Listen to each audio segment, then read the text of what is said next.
आजच्या धावपळी जीवनामध्ये फिटनेसचा विचार करता तीच धावपळ घेऊन आपण जिममध्ये जातो आणि बाहेर घेऊन येता काय इंजुरी? ती का होते, कशासाठी होते, होऊ नये म्हणून काय केलं पाहिजे?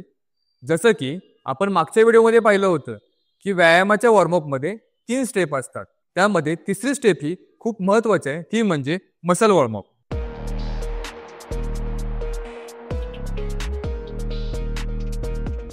नमस्कार मित्रांनो, मी तुमचाच विशाल. मित्रांनो, मसल म्हणजे काय आहे? तर मसल म्हणजेच एकत्रित झालेला टिश्यूंचा बंच. म्हणजेच काय, उदाहरणार्थ बडीशेप असते आपली बडीशेप. समजा बडीशेपचे दाणे आहेत ना, ते बारीक टिश्यू असतात. थोडक्यात हे टिश्यूज आहेत बारीक, ते एकमेकात गुंतलेले असतात.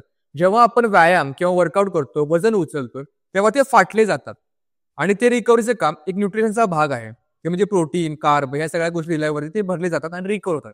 तो एक वेगळा भाग आहे, त्याच्यावरती आपण एक वेगळा व्हिडिओ करायचा. तर जेव्हा ते रिकव्हर होतात तेव्हा ते आपल्या बोन्स आणि जॉईंटना सपोर्ट करतात. प्रॉपर मसल वॉर्मअप केल्यामुळे मसल पंप राहतो, मसल ऍक्टिव्ह होतो, त्यामुळे बोनला आणि जॉईंटला सपोर्ट भेटतो. त्यामुळे मसललाही जॉईंट आणि बोन यांना इंजुरी होण्यापासून वाचवू शकतो. तर हे मसल वॉर्मअप कसे करायचे? प्रत्येक अवयवाचे, प्रत्येक भागाचे वॉर्मअप वेगवेगळे. तर मित्रांनो, प्रत्येकाच्या बॉडीची अनाटॉमी वेगळी असते. तर आपल्या ट्रेनरच्या सल्ल्याने तो वॉर्मअप आपण करू शकता. त्यातले काही वॉर्मअप मी आज तुम्हाला सांगणार आहे, ते बेसिक आहेत आणि तुम्ही वॉर्म करून चांगल्या पद्धतीने व्यायाम करू शकता. तर लेग डे. लेग डे म्हणजे काय? मांडीचा पूर्ण भाग. तर लेग डे साठी तुम्ही फ्री स्क्वॉट घेऊ शकता. रिपिटेशन 25 ते 20 2 सेट. तुमच्या ट्रेनरच्या सल्ल्यानेही घेऊ शकता. रिपिटेशन कमी जास्त त्या पद्धतीने घेऊ शकता. दुसरा भाग म्हणजे आपला चेस्ट. चेस्ट म्हणजे काय? तर चेस्ट करण्यासाठी आपल्याला पुशअप्स हे खूप उत्तम वॉर्मअपसाठी आहे. त्यामुळे चेस्टचा पूर्ण भाग येतो. त्याचे एक 20 ते 25 रिपिटेशन 2 सेट येऊ शकतात. तिसरा म्हणजे ट्रायसेप. ट्रायसेपवर तुम्हाला मशीनचं वर्कआउट खूप बेस्ट आहे एल्बो वॉर्म करण्यासाठी, जेणेकरून जॉईंट वरती येणार नाही. त्यामध्ये आपण एकदम लाईट वेट मारून म्हणजेच 20 ते 25 रिपिटेशन 2 सेट घेऊ शकता, जेणेकरून तो ट्रायसेप मारताना चांगल्या पद्धतीने वर्क होऊन जाईल मसल. तो बायसेप सगळ्यांचा आवडता मसल, त्याची ग्रोथ होणे खूप गरजेचं आहे. मग त्यासाठी मसलचा वॉर्मअप होणे खूप गरजेचं आहे.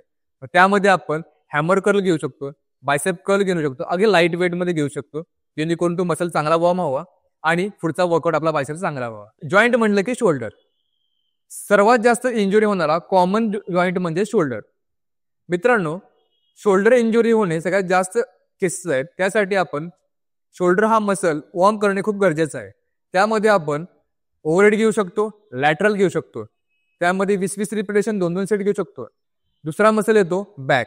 बॅक म्हणलं की पूर्ण पाठीचा पूर्ण भाग येतो, स्पायनल कॉर्ड येतो. खूप महत्वाचा मोठा पार्ट आहे बॉडीतला.